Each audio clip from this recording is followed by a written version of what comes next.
check the fuel pump fuse. It should be the 9th one over from the bottom. So we got an empty slot there. That's 1, 2, 3, 4, 5, 6, 7, 8, 9. It's a 20 amp fuse.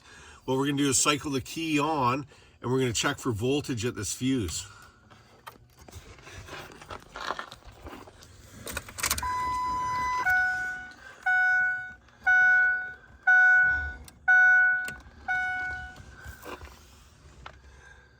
So we got battery voltage on the one blade of the fuse, and we got battery voltage on the other blade of the fuse. So the fuse is good for the fuel pump, but we still have no fuel pump. So now we're gonna head over to the inertia switch, which is in the passenger side kick panel. Over there, we pulled that apart. All right, so we're working on this 99 Super Duty. It's an F250 with a 5.4 gas engine in it. The truck quit while driving.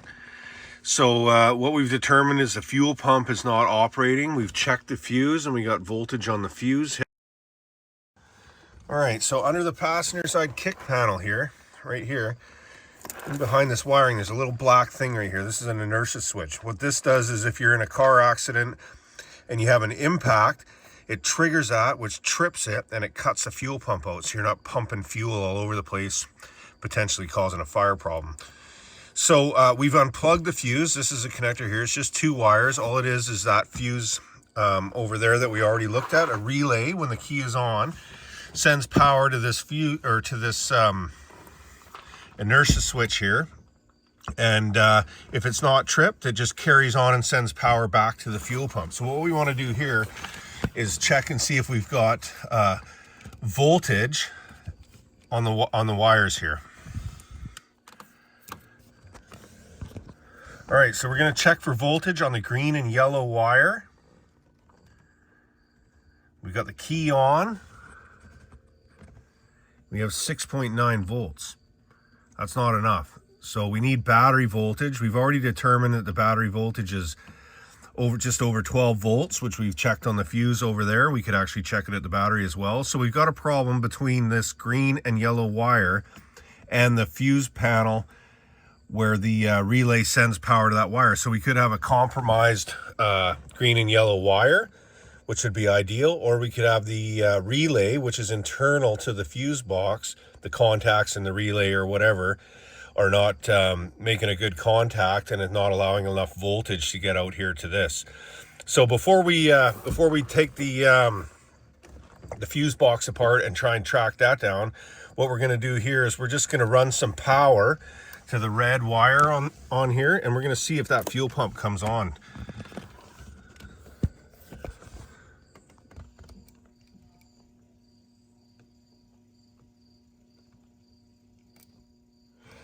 All right, now that we've put power to the red wire, we can hear that fuel pump coming on. Technically, if we hook this up, we should have a fuel pump and this truck should run. Which it does.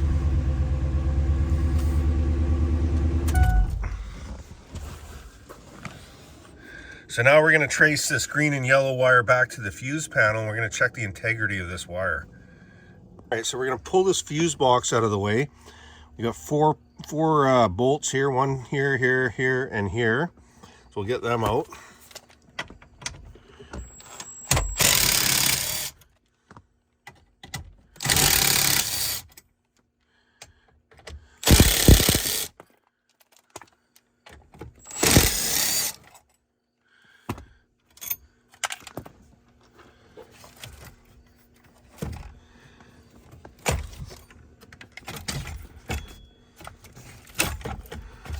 All right,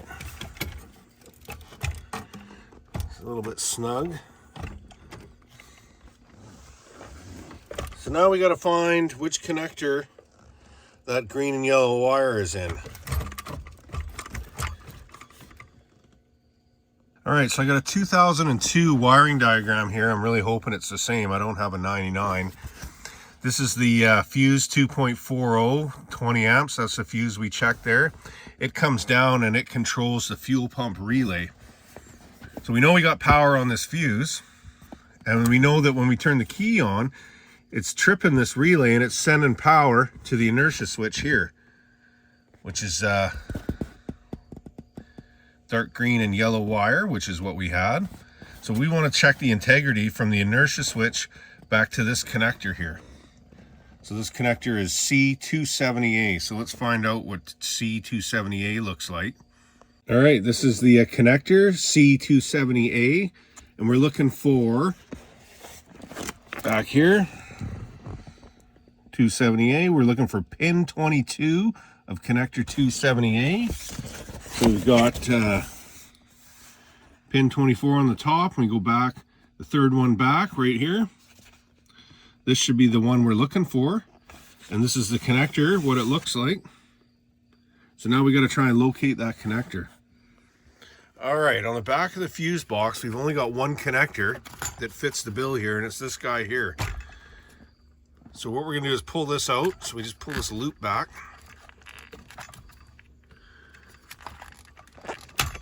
Like that. Let me get this connector out. So this is the one here. This is the one we're looking for. And you can see on the back side of the connector. All right, where is it? Okay, so on the back side of the connector, we got a number 1 here. And we got a number 12 on the opposite end. Then on the bottom row, we got a 13 to 24. So what we want to do is we want to come back 3 cavities from the 24 so that we can get pin 22. So 24, which is empty. 23, 22. So this wire right here, this guy, underneath that one there, that should be a direct connection over to the inertia switch. So what we're going to do is we're going to back probe that wire with our multimeter here. We're going to put it on the resistance setting, and we're going to go over there on the inertia switch, and we're going to see what kind of resistance we have through that wire and see what the integrity of that wire is like. So let's do that.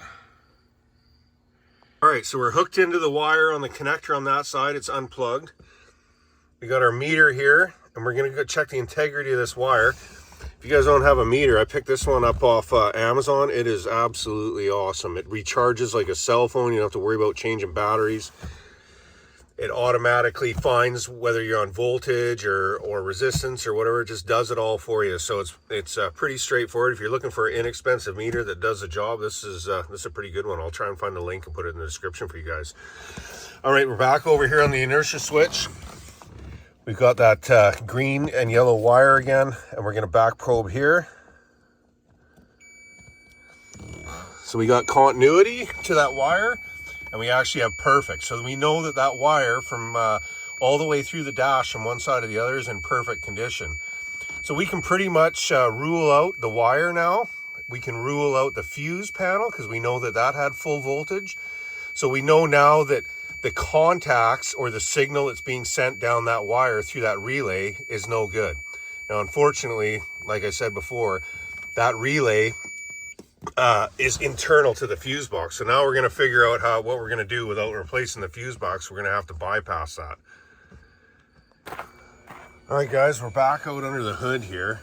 What we're going to do is we're going to take power from the battery and we're going to fuse it at 20 amps like it was from the factory. And we're going to use that to feed the new relay that we're putting in.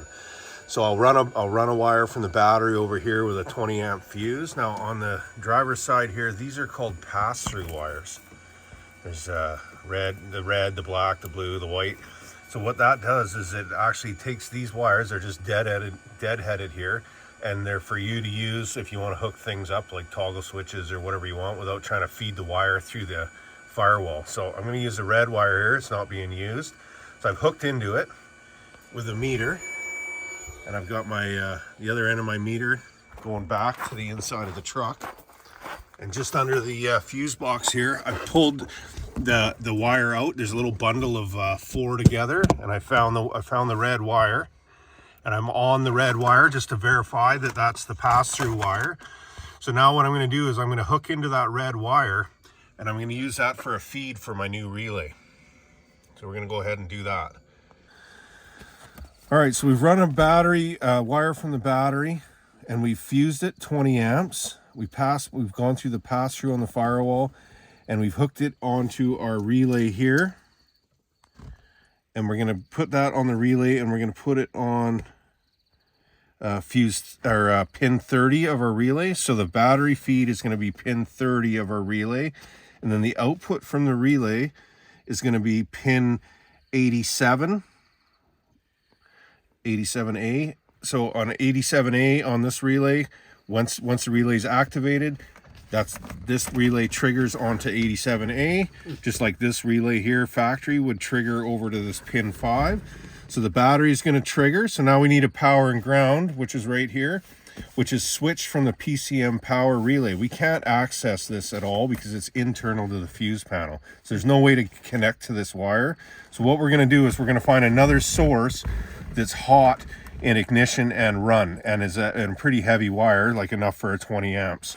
So we go back over here to the ignition switch wiring, which is right here, and we find voltage supplied in start and run. It's overload protected. It's a good size wire, and it's red and light green. So we're going to go up under the dash here. Red and light green. Yeah. So up under the dash, there it is there. Red and light green, this guy here.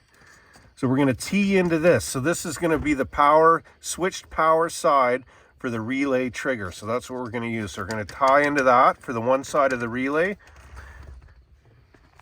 And we're going to hook we'll hook the relay up to that, and then we'll look for the ground side. All right, so we have a relay trigger. We have the red and green wire hooked up to the one side of the trigger. Now we have to go on to here, to the other side of the trigger. So we've got this one hooked up now. So now we have to find pin 2 of the relay.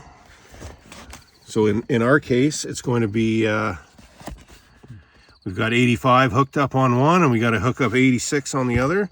So we got to find this one here, pin 10 of connector 270F. So let's find connector 270F. See what it looks like. We've actually removed the fuse box for clarity down here. So let's shine the light over here. Yeah. So we've unplugged it. See, what you're looking for is a black connector. Looks like this. You got green and orange on the right hand side, and we're going to count, and then you've got a tan and red. Yeah. And then we're going to go back. There's a brown and red. Then there's an empty cavity, and then there's this light blue and orange right here. So this is the other side of the trigger. So we need to tie into this to trigger the relay. So we need to take this here, and we're going to hook that in. Go into that one, is that blue? Oh, okay. Yeah, so that's the plan. Okay, Dom, stop there. Maybe, I think you're upside down, aren't you? Okay, so the last wire of the equation here is pin 10 of connector C270F. We've actually removed the fuse box for clarity down here. So let's shine the light over here. Yeah. So we've unplugged it. See, what you're looking for is a black connector. Looks like this. You got green and orange on the right hand side, and we're going to count, and then you've got a tan and red. Yeah.